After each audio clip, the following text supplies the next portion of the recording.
in your house of home and family. You and your sweetheart may be getting ready to play house together. Even if you have been living together for a while, you could be redecorating or discussing moving to a dream house in the future. The practical dialogue could give way to playfully chasing each other around the sofa pretty quickly. Taurus, you could end the day with some satisfying romance. I knew it. Oh, Taurus. Okay, on to Gemini. This week, quieter energy floats in. Gemini, you're like a surfer sitting on his board in the lull of the waves. This week begins with Mercury in Cancer, making a trine to Jupiter in Pisces in your house of career. Today, work can go really well.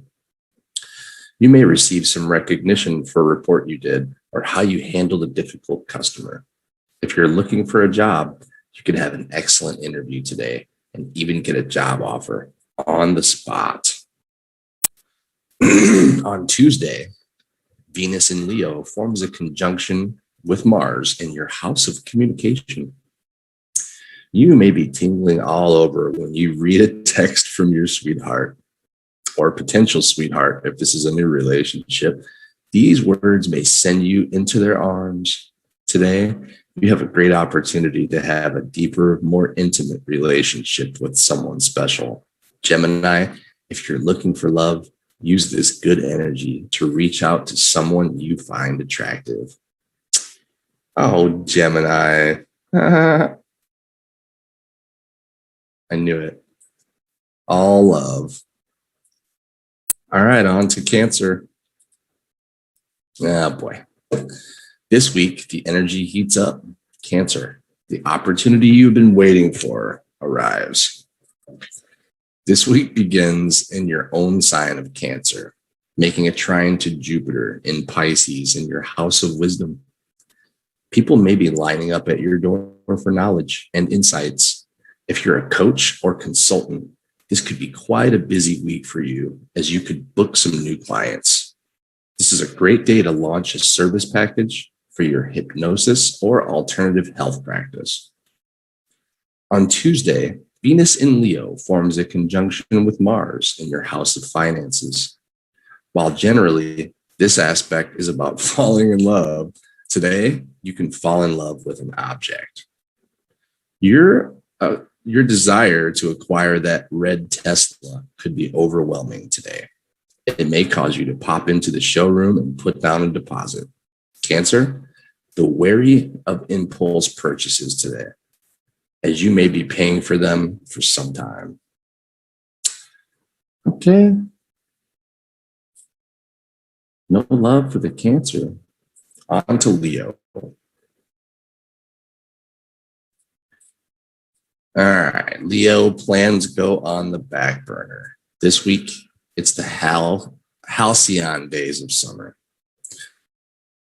The week begins with Mercury in Cancer, making a trine to Jupiter in Pisces in your house of resources. Today, you may hear of an extraordinary opportunity, one that could bring you a solid source of revenue over a long period of time. It is almost too easy. Careful you don't pass it up. Pay close attention to what's going on around you to find this gift from the universe. On Tuesday, Venus in your own sign of Leo forms a conjunction with Mars in your house of confidence. Leos are always confident. Your charisma is off the charts today. All eyes are on you wherever you go. Today's an excellent day for finding love. Make yourself available to meet new people, either in person or through online dating sites. Love is looking for you today. Oh, Leo. Leo. Okay. Next is Virgo. This background makes my teeth look weird. They're not like that, I promise. Look on the show, you'll see the real me. All right, Virgo. Life slows down. Early this week, you have time to spend with friends.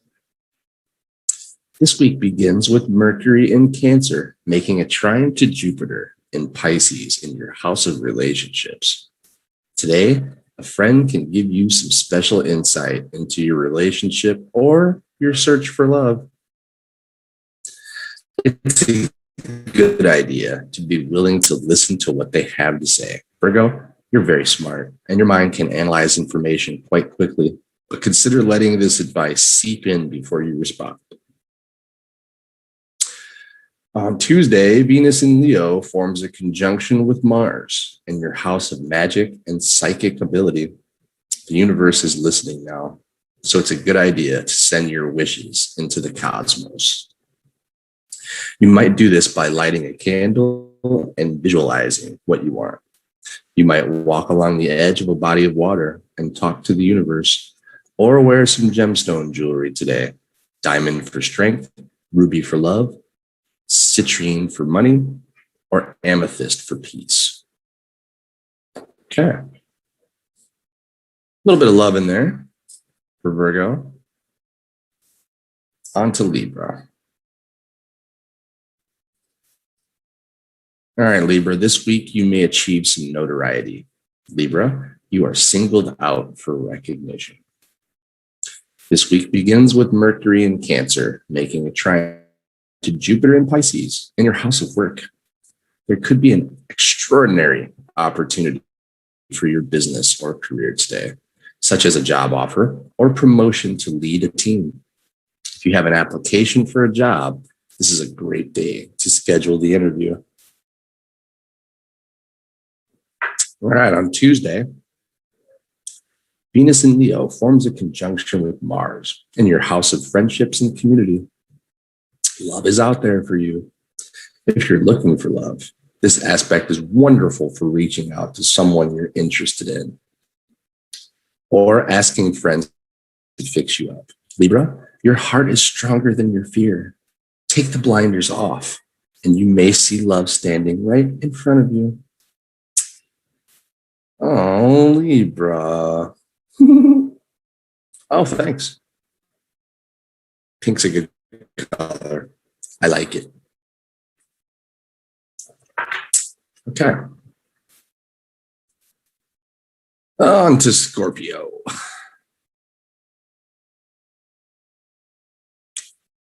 All right, Scorpio, you're playing the waiting game. This week, patience is needed. This week begins with Mercury in Cancer, making a trine to Jupiter in Pisces in your house of fun and adventure. This can be a fantastic day for finding someone to connect with for fun and frolicking. This could involve dancing, playing games outside, or snuggling on the sofa. This aspect can also increase fertility, so keep that in mind if activities turn intimate. Wow. Okay, on Tuesday, Venus in Leo forms a conjunction with Mars in your house of career. The planet of desire, Venus, meets action, oriented Mars, putting the focus on your vacation. Vocation, not vacation. Scorpio, this is a great time to talk to your supervisor about what it is that you do want to achieve in your current job. And if you are sure you're in the right company, it's time to blanket the internet with your resume or time to launch your own business. Scorpio has love too. On to Sagittarius. Sagittarius, quieter energy settles into your life this week, at least for the moment. This week begins with Mercury in Cancer, making a trine to Jupiter in Pisces in your house of home and family. This is very positive energy for happiness at home. You may have a breakthrough with one of your most taciturn relatives, healing old wounds and melting cold hearts. This is also good energy for locating a new home. You may find your new dwelling online and even consider buying it sight unseen. On Tuesday, Venus in Leo forms a conjunction with Mars in your house of journeys and travel.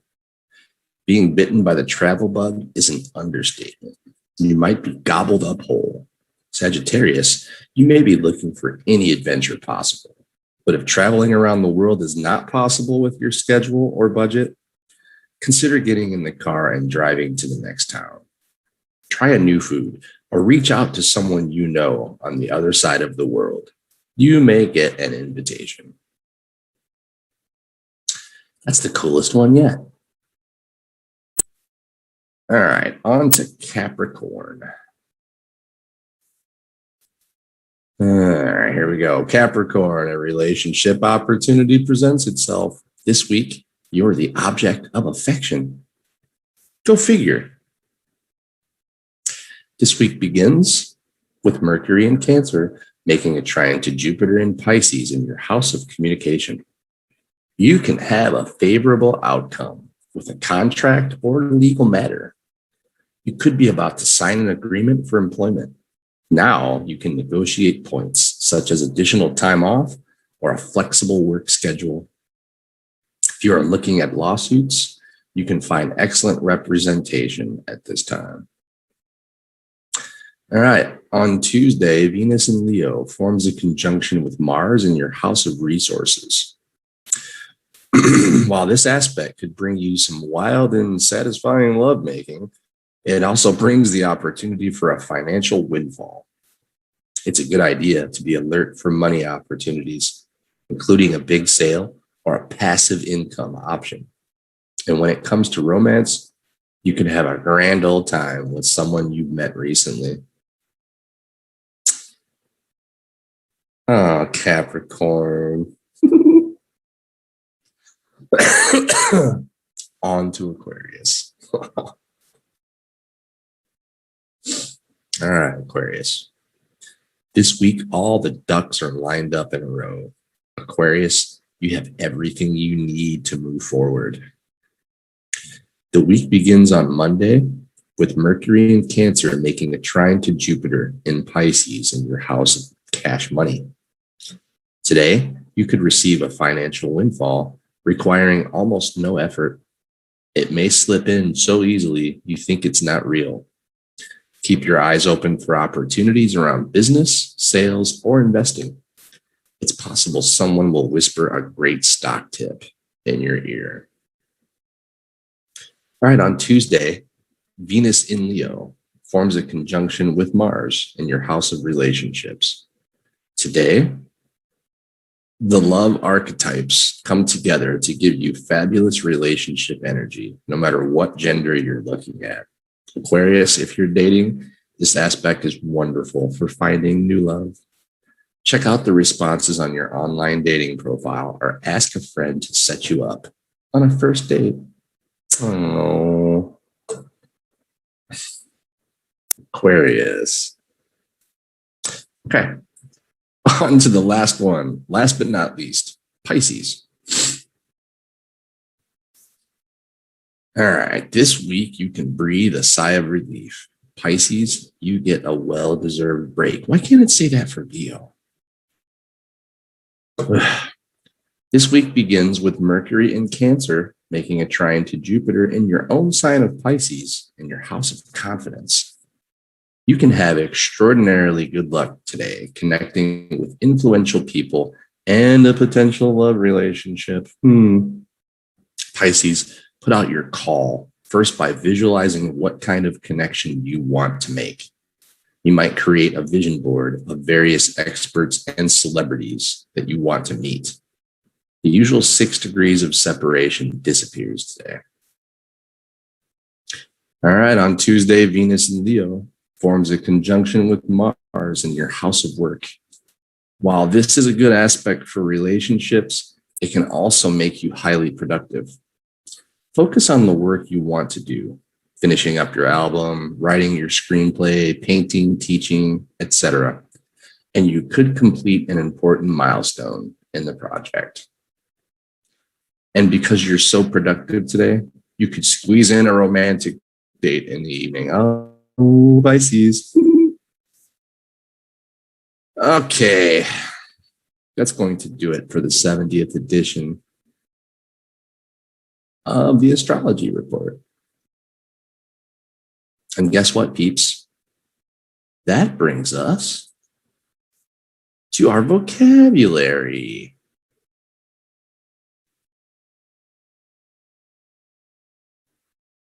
Okay. Let me set it up.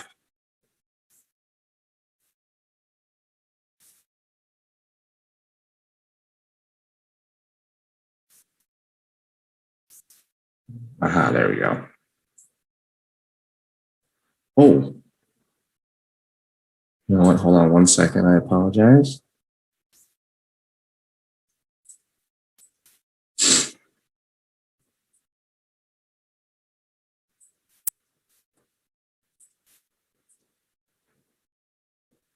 All right. Let's get this party started, huh?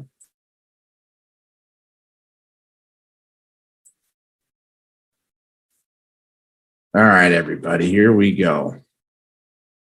It's time for our first. What did I do here? No. I'm dumb. I'm sorry. Hold on one second. Why am I sharing this? Brandon.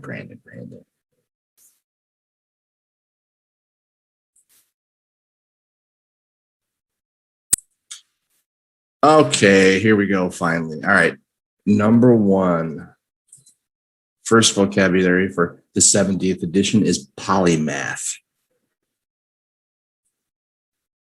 Polymath. Say it with me, everybody. Polymath. Very good.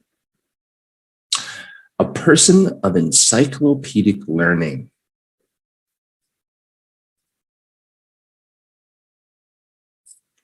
Person of encyclopedic learning. Leonardo was a polymath. Okay. Vocabulary number two, Renaissance. Renaissance. Say it with me, everybody. Renaissance. Very good. Okay, Renaissance is the transitional movement in Europe between medieval and modern times, beginning in the 14th century in Italy, lasting into the 17th century, and marked by a humanistic revival of classic influence expressed in a flowering of the arts and literature and by the beginnings of modern science.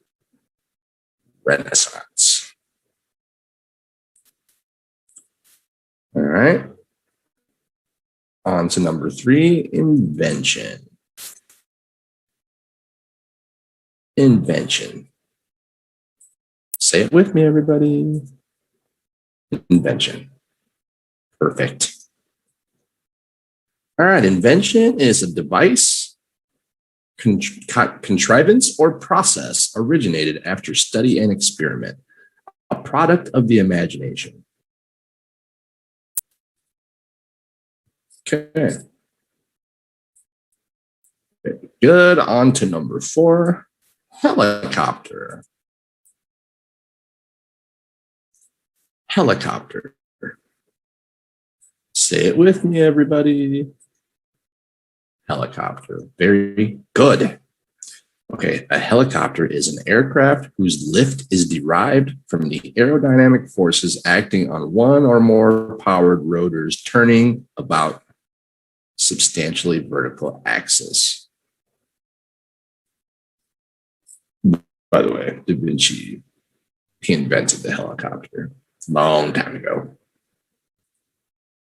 All right, on to number five, parachute. Parachute. Say it with me, everybody. Parachute. Very, very good. Okay. A parachute is a device for slowing the descent of a person or object through the air that consists of a fabric canopy beneath which the person or object is suspended. Another one of Da Vinci's inventions, parachute. All right, on to number six, architect. Architect. Say it with me, everybody.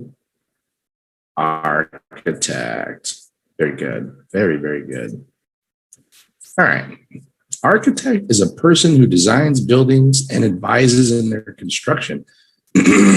A person who designs and guides a plan or undertaking. Architect. All right. On to number 7, anatomy. Anatomy. Say it with me, everybody. Anatomy. Very good. All right. Anatomy is a branch of morphology that deals with the structure of organisms. The art of separating the parts of an organism in order to ascertain their position, relation, structure, and function. Anatomy. Super, guys, super. On to number 8, physiology. Physiology. Say it with me. Physiology. Very good. All right. Physiology is a branch of biology that deals with the functions and activities of life or of living matter, such as organs, tissues, or cells, and of the physical and chemical phenomena involved. The organic processes and phenomena of an organism or any of its parts or of a particular bodily process. Physiology. Don't be confused by that PH. F. That's a F sound, guys. All right, on to number 9, sculptor. Sculptor. Say it with me, gang.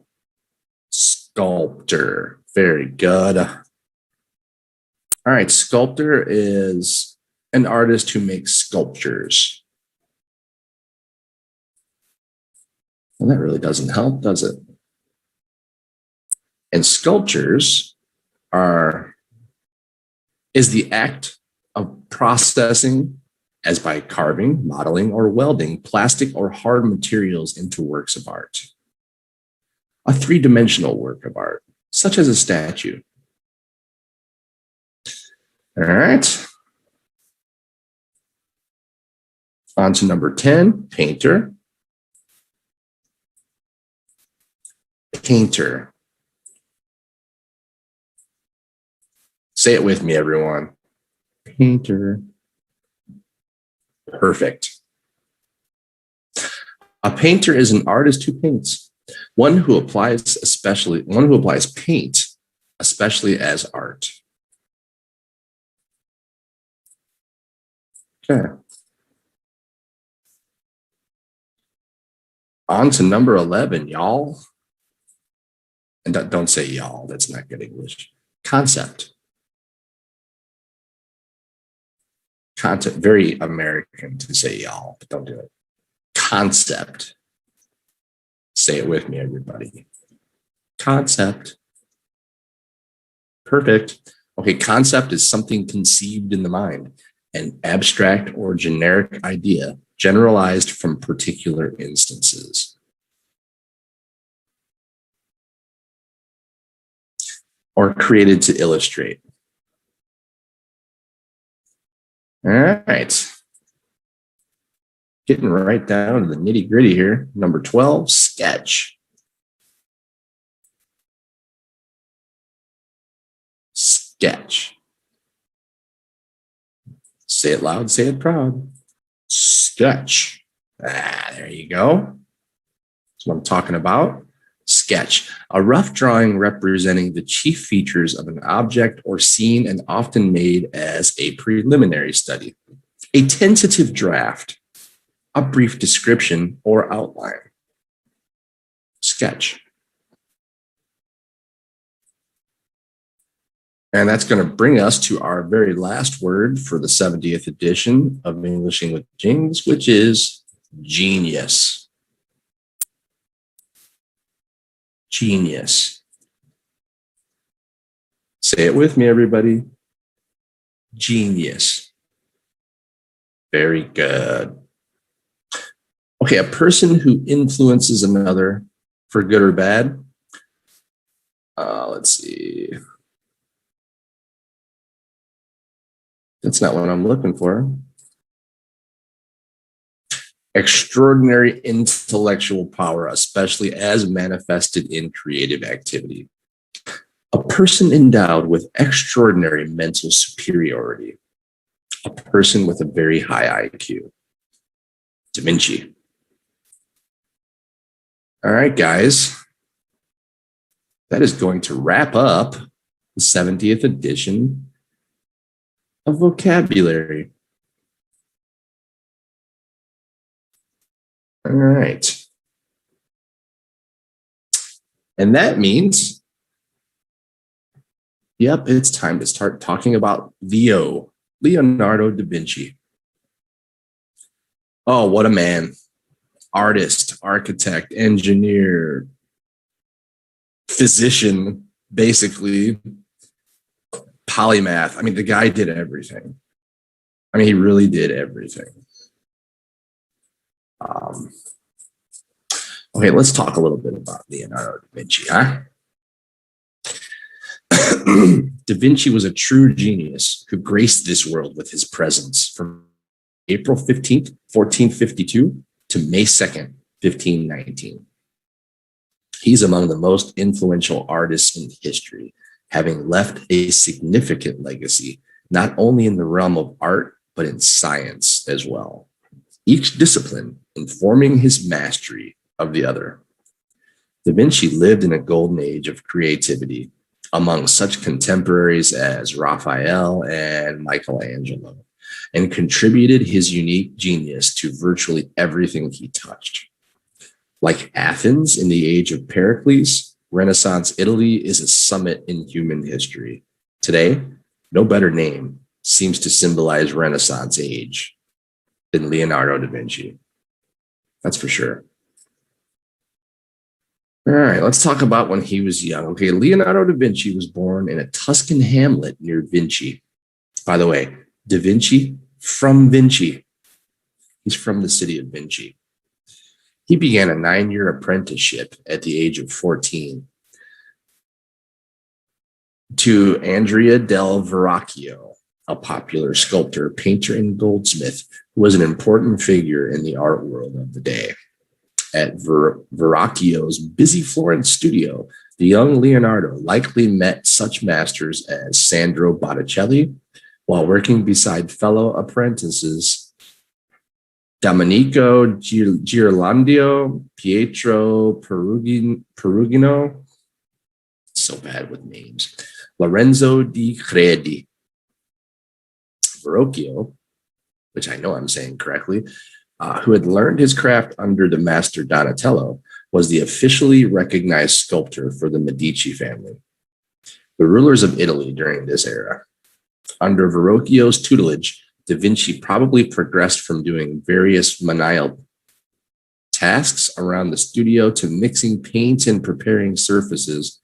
He would have then graduated to the study and copying of his master's works. Finally, he would have assisted Verrocchio, along with other apprentices, in producing the master's artwork.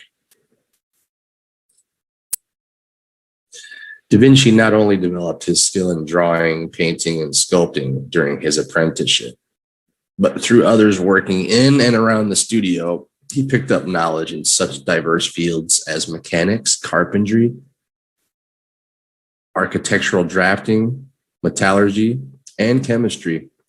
In 1473, when he was more than halfway through his studies with Verrocchio, he completed landscape drawing for Santa Maria della Neve, a pen and ink depiction of the Arno River Valley.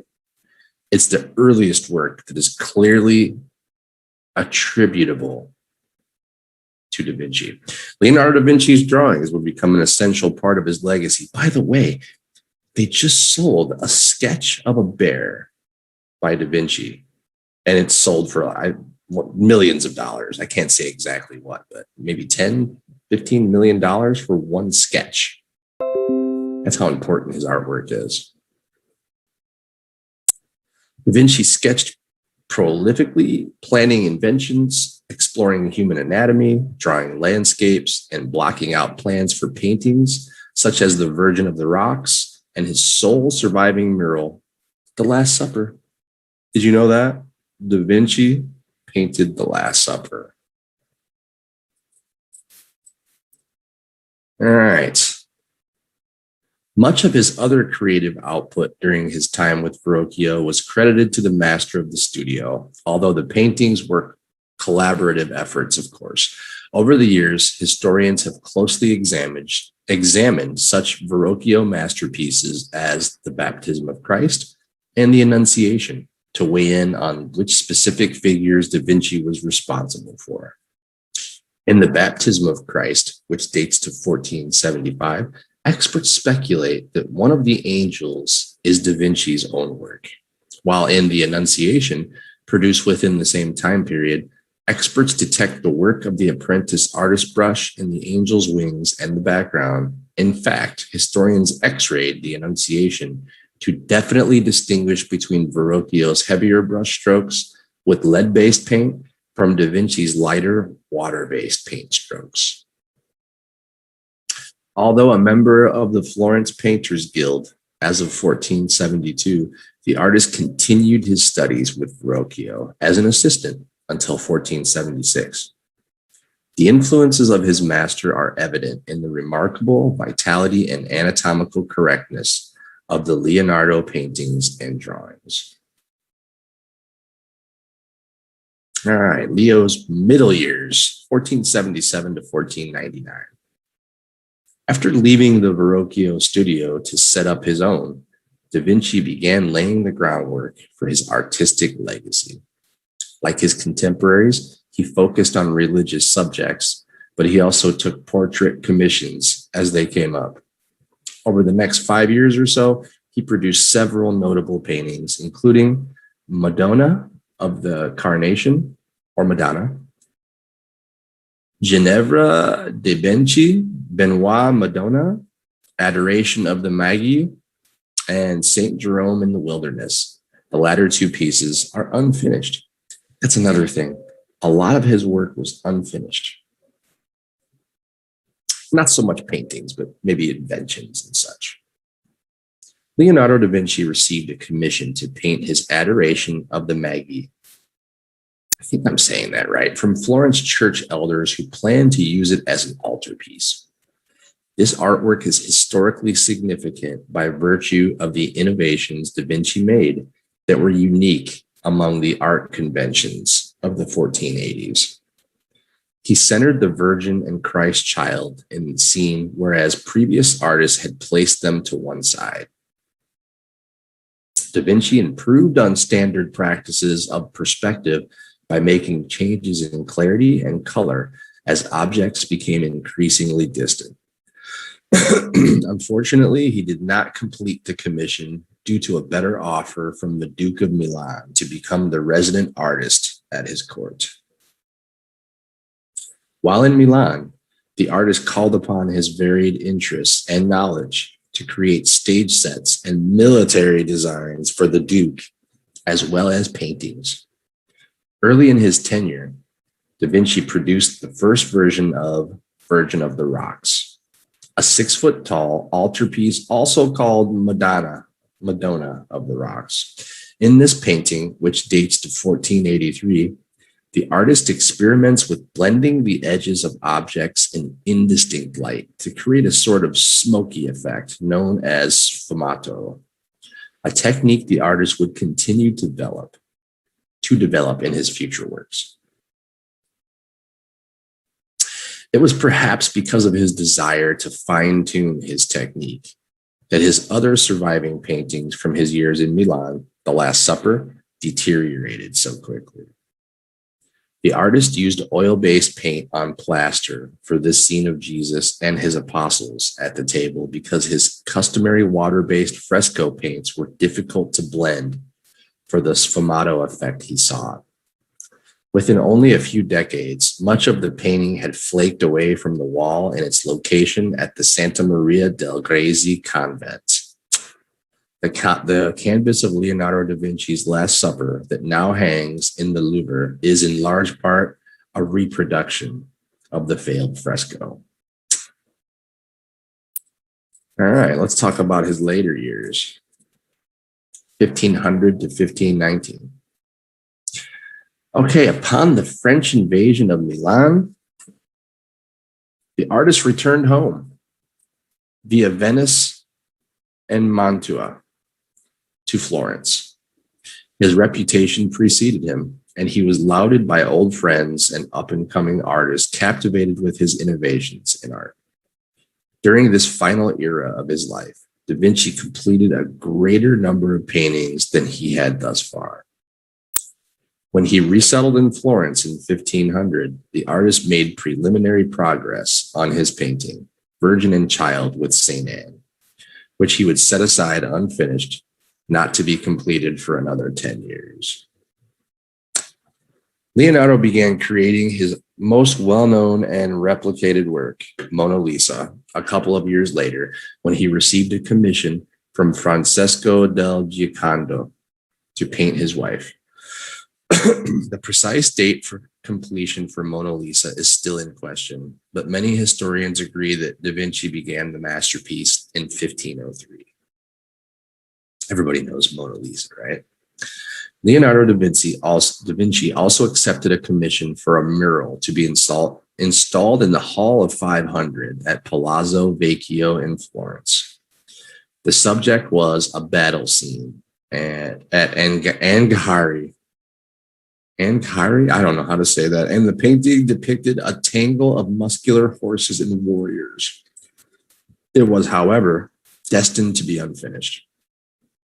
Contemporary master Michelangelo received a commission to paint the Battle of Cascina on the opposite wall, also a work left unfinished. Nothing of Da Vinci's battle scene survived, except for a copy by artist Peter Paul Rubens and Leonardo's own preliminary sketches.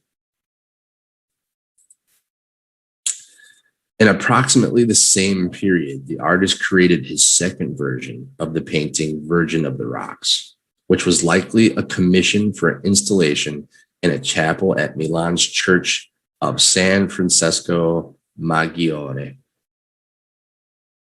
Chief differences between the two versions include color choices, lighting, and details of composition.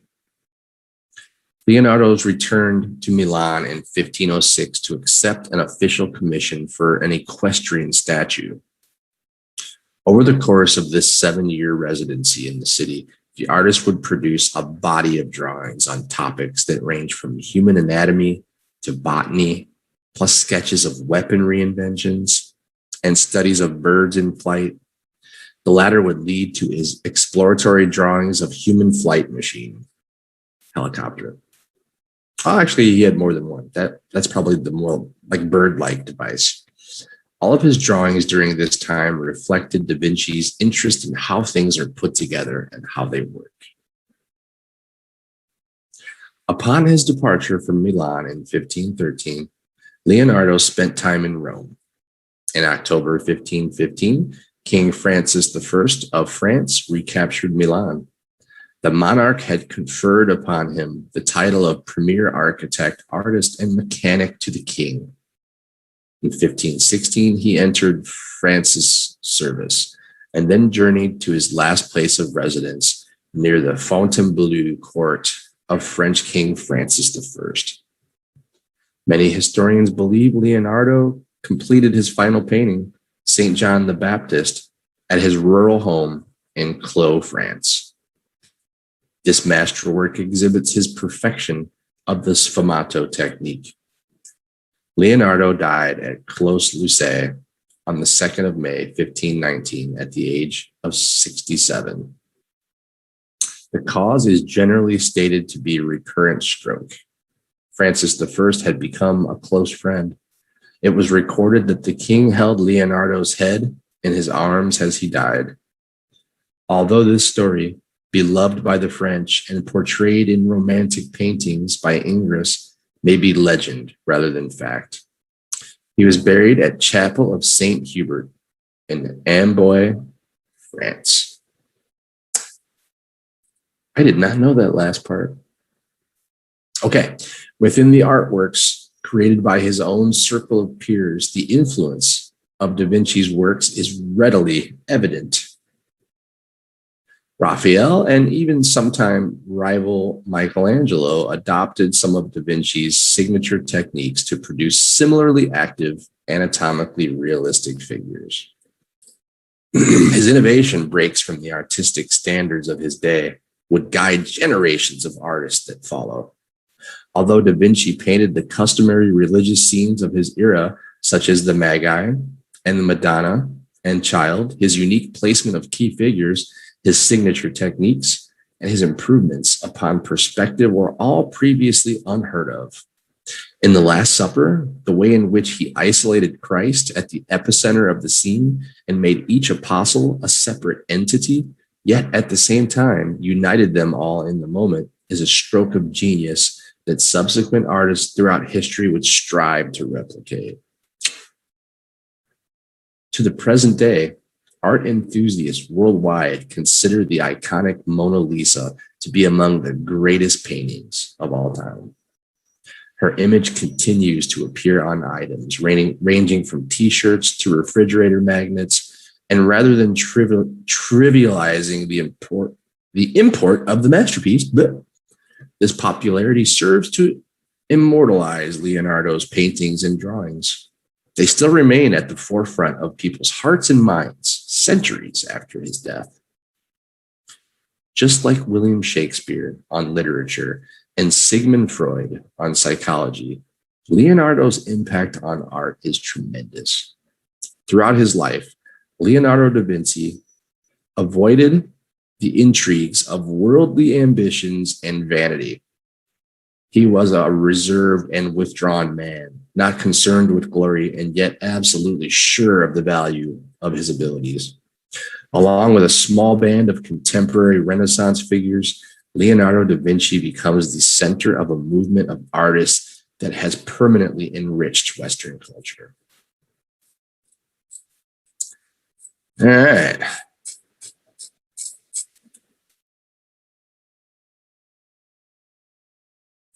Let's find some more good stuff.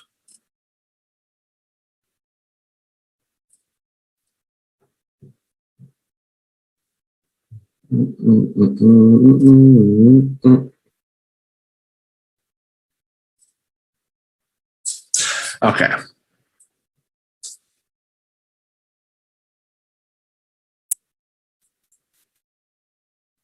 All right.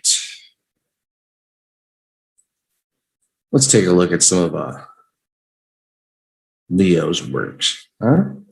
Shall we?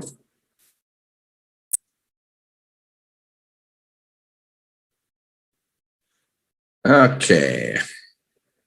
Let's share this.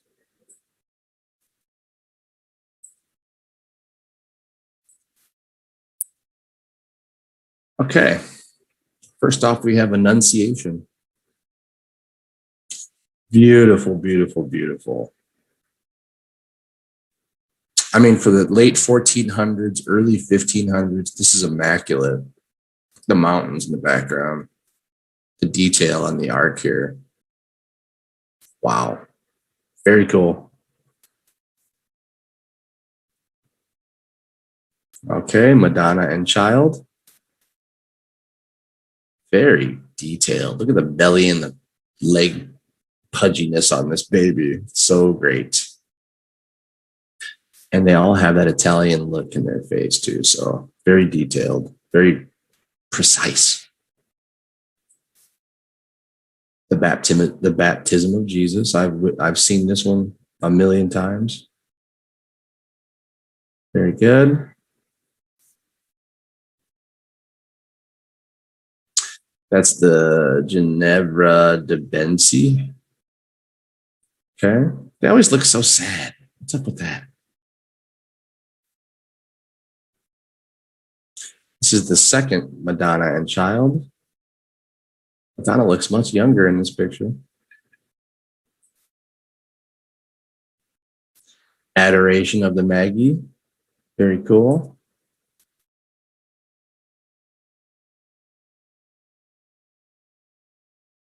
That really didn't bring much more, did it?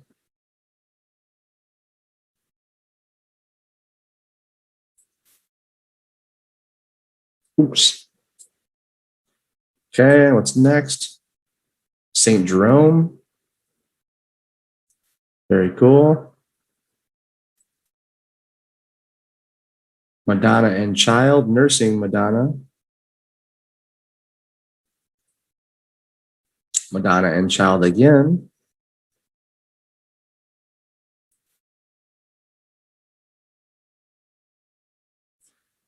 Okay, they're not really sure who this. Hold on. Yeah, they're really not sure who this is. Another unfinished painting. Lady with an Empire. And I believe, what is this? It's not a cat or a dog. Not sure.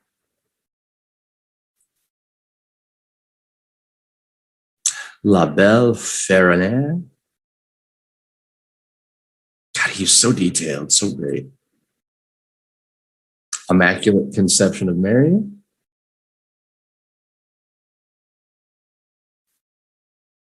Aha, The Last Supper. That's a shame that this one fell apart. Such a great painting. It really is. I mean, this is the one I know the most. This painting is in my mother's home back in Chicago. So I'm very familiar with this one. Madonna and Child again. Isabella de Este. Madonna and Child, go figure.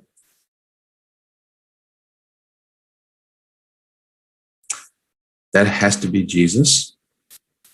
I'm pretty sure. I could be wrong. Madonna and Child.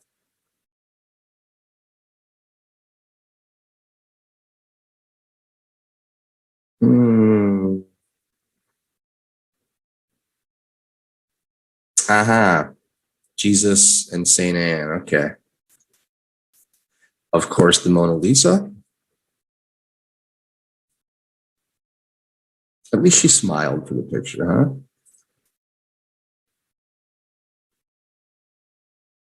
Female head. Very detailed. Maybe, probably not unfinished. That's just a work of art. St. John the Baptist.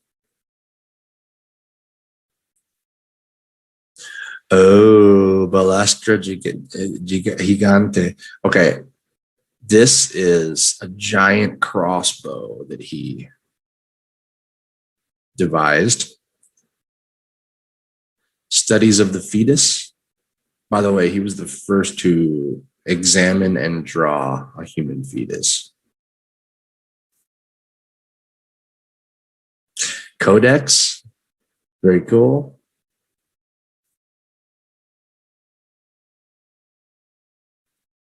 Pagina del Codice. Not sure about this one, but interesting.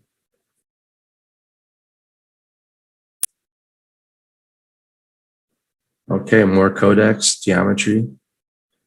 Euclidean geometry. Look, guys, helicopter. The first helicopter back in 1500, huh? Amazing stuff.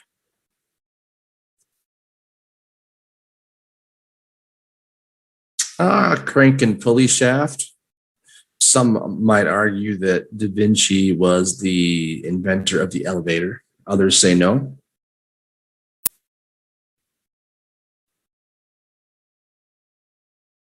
Wow. As far as a monument, I love his drawings. He was such a talented drawer, draughtsman. So cool. Codex on the Flight of Birds.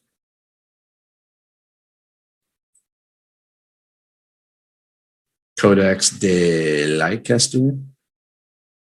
Not sure.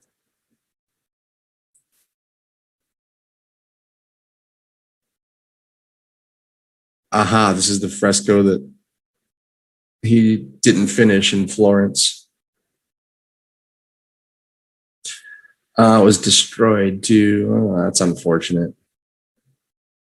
That looks great. Leda and the Swan.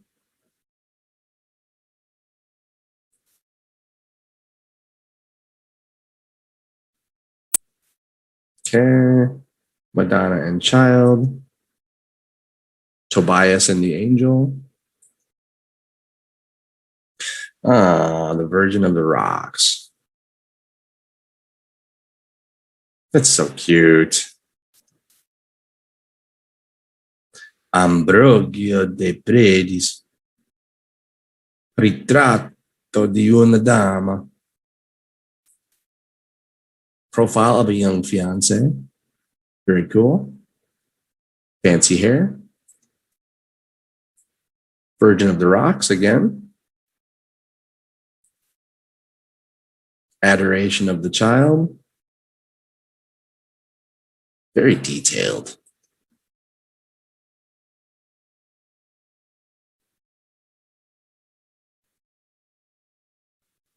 Okay, another portrait. Not really sure. Christ carrying the cross.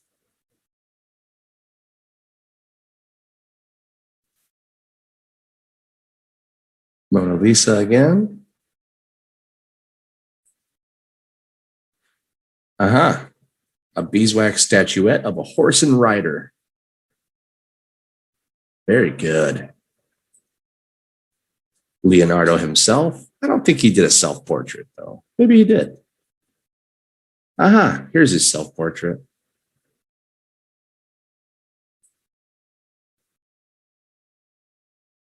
St. John the Baptist. Maybe. Carlo. No. Usually attributed to GM Petrino. Not sure. Okay.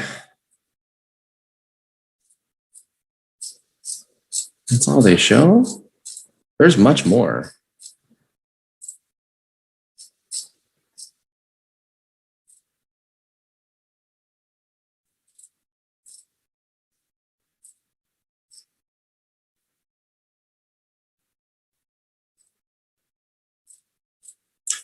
Maybe that's it. Okay, not good enough. We need to look at some more. This man has so much material. It's ridiculous, guys.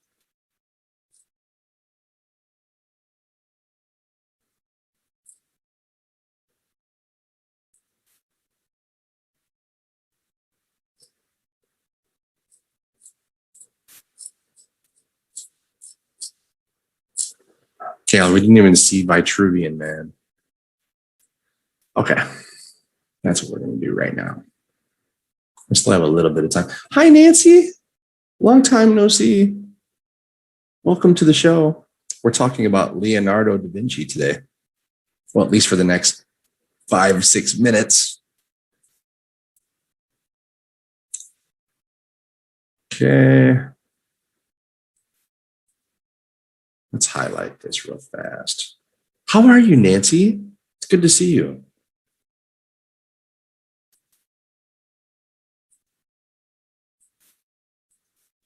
Okay, here's Vitruvian Man. This is one of his most definitely popular sketches. It's okay to be late. Hey, you know what my father used to say, Nancy? Better late than never, right?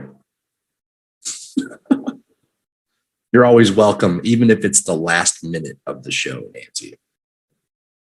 Okay, there's Vitruvian Man, which we've all seen. Self-portrait.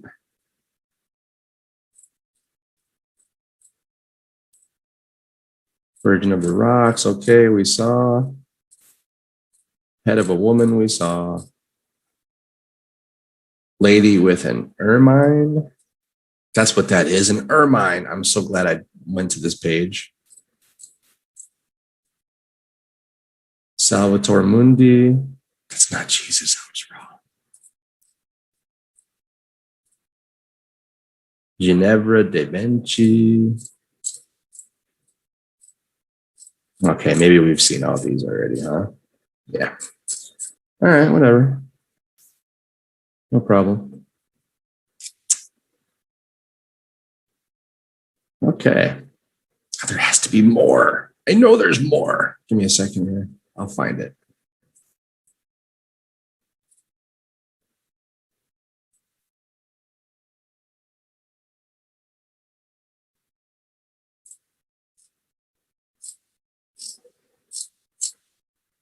Goodness, I think we've looked at every one of them. Okay, I just was reading an article.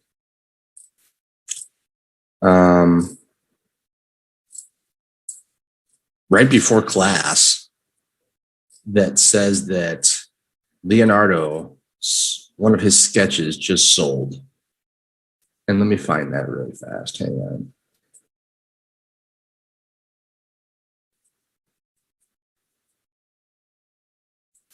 We'll share that before we get out of here.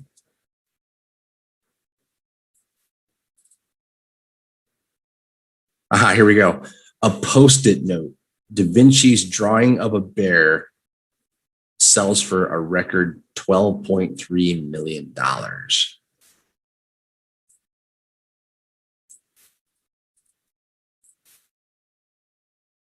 Okay, you guys have to see this really fast.